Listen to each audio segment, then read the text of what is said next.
Hello, this is Kaylin Huntress, and today I want to share with you something that's had a profound effect on my life and my business. And that was joining Thought Leaders Business School.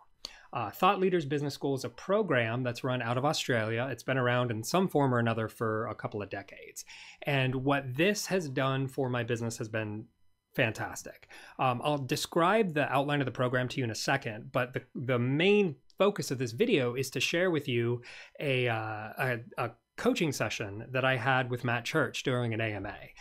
Matt Church is the founder of Thought Leaders Business School, and he has been a professional speaker for a long time. And he's, the way he likes to put it, he's a grand poobah in all of the speaking and coaching and facilitating associations. And his body of work is impressive. For someone who makes a living by selling their ideas, he's one of the best people to learn from. And he founded this program called Thought Leaders Business School, where he helps clever people be commercially smart. And I'm one of those people who's clever, but needed to be more commercially smart. And so I enrolled in this program, and it's just been transformative. It's run right now by Lisa O'Neill, who's the CEO. She's a fantastic public speaker in New Zealand. And getting access to high-level people like this as your mentors, as your teachers who are guiding you through the evolution of your career, it's been fantastic. And so the three stages that people go through in joining this program is first they read the book, The Thought Leaders Practice. And this I've made videos about the Thought Leaders Practice on my YouTube channel. I ran a book club and live streamed it. So if you want to know more about the Thought Leaders Practice book, I'll put some links in the description of this video. And then there's the Foundation Program, which is a 90-day curriculum that gives everyone in business school a common vocabulary. You learn about things like pink sheets, and you learn about green sheets, which I have right here. You learn about the cluster model, and you learn these frameworks for translating your ideas into commercial assets that you can sell. And when you're in business school, every quarter we have an immersion where we get together virtually on a virtual conference platform, and it's a 3-day intensive where we look at our business. They give us a lot of education on specific things that matter, and in between there's always an elective with some fortnightly course where we study a component of the curriculum. And there's monthly mentoring days where you get access to the black belts in the community. And there's also AMAs. And both Lisa O'Neill, the CEO of Thought Leaders, and Matt Church, the founder of Thought Leaders, are often available for AMAs. Like every week or so, you can get onto Zoom with one of them and raise your hand and ask a specific question about your business. And that's what I did. I had a real specific problem that I was dealing with in my business, and I couldn't figure it out. And so I went to an AMA and I put up my hands and I said, Matt, how do I figure this out? And he coached me through the process, and it was marvelous. So I'm going to share this video with you now so that you can see firsthand what a coaching session with him is like. Hey, Karen, how you doing? I'm not getting there real fast, so apologies to everybody if I'm a bit slow. All good. Thanks for holding the space for this, Matt. I've got a question about selling. Some parts of my sales process I feel really confident in, like I'm really good at activity, but I've been having a challenge with my clicking conversations.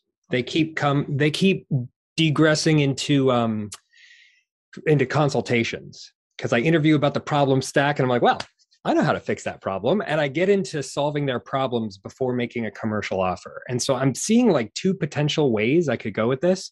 I could either take the advice of the Artful Dodger and get right down to it, which really appeals to me. But then you just mentioned something about the attraction versus the exertion practice. And I'm wondering if that might, like between those two polarities, could you talk a little bit about that? I can, but I also can talk about you a little bit. So, you know, your entrepreneur, we identified that your double-edged strength weakness, which is that entrepreneurially interested in sort of, it's almost like the problem solving is your practice. Yeah, I think that's fair to say. Like if your practice was Puzzle Master, like that would kind of suit you down to the ground. And Yeah. I just want to kind of remind you of what you've shared previously in that space, because it's emerging in this conversation as well. I like where you want to take it, but I also want to go, so just be aware Good point. that you love the puzzles, you love the creative entrepreneurial problem solving so much that it could easily be criticized as shiny object. It could be easily criticized as a great starter. You're a brilliant catalyst, but am I a good finisher? And all of those little doubts and stories that pop around that feed into this dynamic. Now, I like strong, not wrong. So I don't think what we want to do is make any of that like critically wrong. I just want you to sort of, I just wanted to bring it into this space because it's something you've introduced previously that's possibly got a little bit to do with this as well. Okay. Let me blow it up big and then we'll come on back for a sec and I'll have a go at answering the direction that you put in it. But there's this organization in the United States called IDEO. And if you look up IDEO, they're a consultancy firm that solves massive problems. So people don't go to libraries anymore. How do we fix that? And so it'll be like a national policy out of Washington to get people going to libraries. And there's all sorts of things. People use libraries as shelter. So homeless will go into a library because there's a temperature benefit there. There's a sense of safety and you're off the street, in a Chicago winter. So there's that dynamic. And so they go into wicked problems and so the way you engage IDEO is you pay them to understand your problem and then you pay them to implement a design solution to that problem. In other words, they're puzzle masters. They're not targeted on anything. Mm-hmm. But you pay them for the conversation that scopes the problem. And maybe what that means for you is there's actually a purchasing decision pre-consultation. So now let me go even smaller. There's a guy called My Name Tag Is, and his first name is Scott, and I've forgotten his second name. But one of the things I love about Scott is he's got this thing called Rent My Brain, which is he doesn't prepare. He just says, you can rent my brain for an hour, a half day, or a day. And that's like the IDEO paid to scope the problem. And so he's sort of selling perspective, insight, sounding board, brainstorming, design thinking, scenario planning, problem scoping, all the things you do as well. So it's like the sort of the image I've got coming through, Kaylin, is like there's this line and you're asking them to buy there. Uh-huh. And you're doing this before it. And it's like, ask them to buy there. That's an interesting reframe. It's kind of like, hey, so listen, I'm interested in entrepreneurial problem solving. That's kind of what I do. Mm-hmm. I see every business as a puzzle, and scoping up the moving pieces is often all you need. So quite often people think they need me in their business as a consultant. But what I want to do is I'd love to get into a conversation and explore just what even the problem is.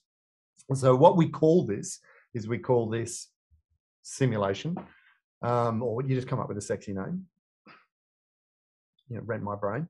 And, it's a little bit sort of personal identification, but Scott Jeffries, I think is his name, with the my name is Scott. He's actually got a name tag tattooed, and he believes that you've got to turn up to every networking meeting with a name tag on. Like never, he walks around with a name tag permanently, and he said, I so believe in this, I had it tattooed on my chest. Pulls his shirt off in a keynote, and he's got this damn thing here. So, and Scott's super, super bright.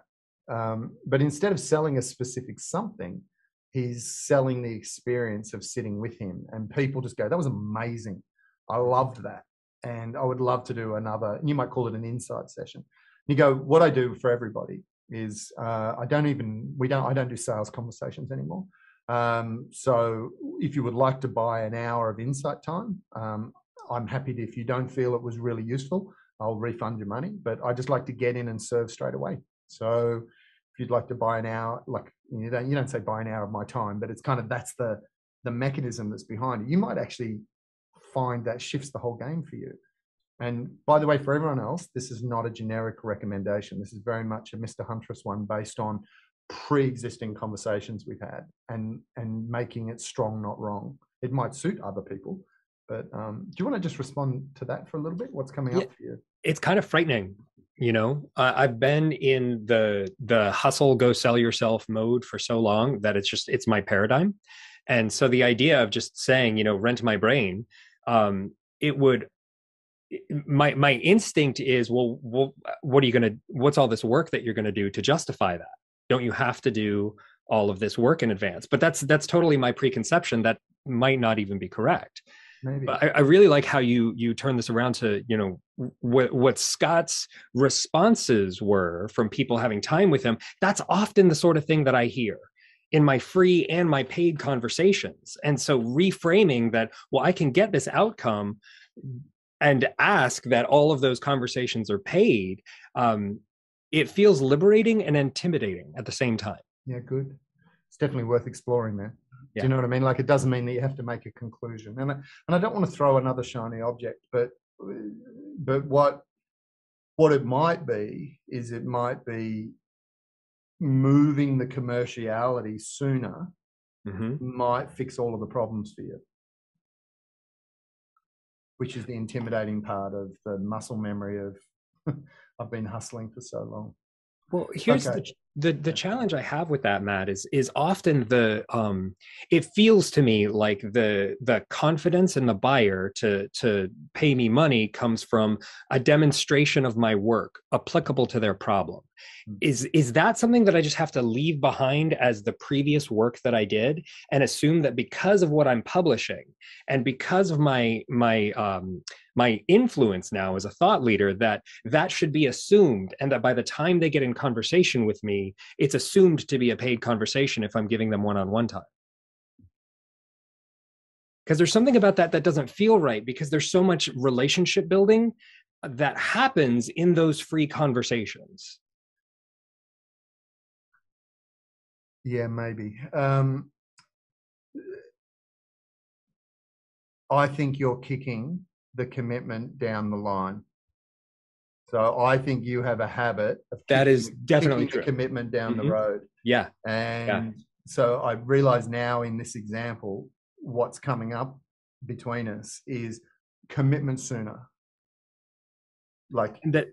Yeah. That's why my instinct was, do I just need the Artful Dodger to come in here and take over this conversation? Well, the Artful Dodger do. The Artful Dodger, he would go, all right, listen, we're going to stop fucking around. Do you or do you not want this problem fixed?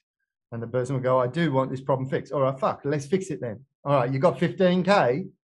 All right, well, you put 15K in my bank account and I'll come over and fix this. So that's kind of that space. It's a little rude. The Artful Dodger is a little rude and swears and all those sort of things. But maybe. I think it's more elegant than that. But if you said, what is the Artful Dodger doing? Well, I'm not going to waste my time, people. I could be off. I could be kicking a ball against the wall. So if I'm going to be doing anything, you're going to be putting money in my bank account, all right? And what I like about the metaphor of you even invoking the Artful Dodger is we're just bringing the commitment earlier for you. I think your love of the puzzle means you would do that without commitment. Clearly, you've demonstrated that you do. And I think what happens is people actually weirdly don't value it. It's like, I don't know if any of you have ever given something away for free. The people who get it for free are the pain in the ass in the workshop. Like, you do this workshop and you got this person, you said, oh, I'll sponsor you because, you're one of my people from blah, blah, blah. And then they turn up and they just ask questions all the time. And you go, really? You're not paying? Shut up. Those people over there are paying. I need to look after them. You just pick up what you can. And they don't. They're just very, very rude. And this is what commit to the committed means. Is it's like, if people have made a commitment, like then lean in, and you can do all of this great work. It's like, I don't care if this is an hour or 90 minutes or 2 hours. Like, you're all committed, I'm committed. We're all in. Let's go. Everyone to black belt. It's like, it becomes it's effortless. And yet there's a lot of people who drop me emails every day. There's people on LinkedIn who want to, can I buy you a virtual coffee? Can I do? And I'm like, no, get stuffed. Read this book. And they go, oh, I downloaded the book. And can I meet with you? I go, have you read the book? And they go, no. I go, read the book. And then I go, read the book. Have you got a reflection? They go, no, we'll do a reflection. Send me a reflection. So I actually put all of these commitment barriers where I go, and are you here? Are you putting in? Barriers. You know, are you putting in? Because if you're not putting in, why should I put in? Yeah. If there's anything about the Artful Dodger, is I would say to you, what else could you be doing with your time right now? And if you're not doing work you love with people you like the way you want, and I think all of us, if I said, what's one of the parameters of doing work you love with people you like the way you want? You commit to them and they commit to you. And so just moving the commitment line a little earlier for you, maybe for others, but definitely for you could be useful. And so even Scott Ginsberg's, there it is, Rent My Brain idea, it's a bit that. And the IDEO consultancy where you pay them to scope your problem, because they come in and go, we're not going to fix the problem you tell us. We're going to fix the problem that's real that we all agree on the other side of a problem design. Which is very brain surgeon-y and not car salesy. Say more about that. If you sell like a brain surgeon, it's more like Robert's talking. It's referrals, it's recommendations, it's distribution partners, it's well-performed surgeries. You know, people not dead on your table. These are the things that grow that network. One of the things that I think someone like you and others could do is you could use case studies as marketing. So don't write another white paper. Like, forget about it. Like, don't write another white paper. Tell the story of a client. Tell a story of what happened for them. Tell a story of why it worked for them. Tell a story of the moment of truth. Tell a story, like, and you can do this in written and in recorded form through spoken. You know, you can interview them, you can podcast them. You know, there's so many things you can use that become then tools for. It's almost like promoting them, but promoting the collaboration of working with them, and that would be the marketing collateral I would collect for the Rent My Brain kind of model or the IDEO model. You know, for example, I'm talking about IDEO fixing public libraries in North America because I read an article about how libraries are dying and what IDEO looked as a way to bring it back. And there was multifaceted issues I hadn't considered. I thought it was people don't read anymore. And they're going, that's not the problem. It's because libraries, you know, anyway, they hadn't morphed. Is that useful, mate? Yeah, I really like how you described how they don't solve the problem that they are told is the problem. They solve the problem that's actually there. That's very potent. Perfect. Yeah, good thank man. You. Good to talk. So that's what it was like to get coached by Matt Church. Having access to somebody like that and having access to dozens of other people like that, that's part of the intangible benefit of being a part of Thought Leaders Business School. I've been a member for 2 years, and it's been one of the best investments I've ever made in my business, because every quarter I have the opportunity to sit down with my practice, to measure the metrics that matter, and to go to people who've been on this journey before me and get open access to their wisdom, so that I can say, this is the challenge I'm dealing with, and this is what I'm trying to accomplish, and these are the roadblocks, and getting immediate feedback from people who are already at the top of their game. It's been marvelous. So if you are an expert or an author or a speaker or a coach or somebody who makes a living from selling your ideas, get the Thought Leaders Practice book. Join the foundation program. Try business school for a month. I promise you, it's going to change the way that you look at your business. Hopefully, I will see you in one of the immersions for Thought Leaders Business School someday. Good luck out there.